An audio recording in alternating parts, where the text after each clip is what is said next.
महसूस किए गए हैं। पंजाब और ख़ासतौर पर लाहौर में सूरत हाल क्या है?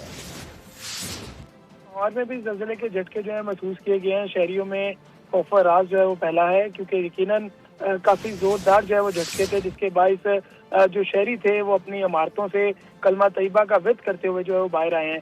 और इसी तरह पंजाब के दीगर शहरों में जो है वो ज़लज़ले के झटके जो है महसूस किए गए हैं, वो इतलात मौसूल हो रही हैं। और लाहौर के भी मुख्तलिफ इलाकों से जो है वो इतलात मौसूल हो रही हैं। जो बुलंद इमारतें थी वहाँ से शहरियों ने जो है पूरी तौर पर जैसे ही झटके महसूस हुए तो शहरी जो है अपने घरों से, अपनी जो दुकानों से, अपने दफ्तरों से जो है वो बाहर निकले और कलमा तैयबा का विर्द जो है वो करने लगे। क्योंकि ज़लज़ले के झटके जो है वो शिद्दत उसकी अभी तक तयन नहीं किया जा सका, क्योंकि डिपार्टमेंट की जानिब से तयन करने के बाद जो है वो बताया जाएगा कि इस ज़लज़ले के झटके जो हैं वो किस हद तक थे। लेकिन लाहौर के तमाम जो इलाके हैं वहाँ से तस्दीक हो रही है कि ज़लज़ले के झटके जो है महसूस किए गए हैं।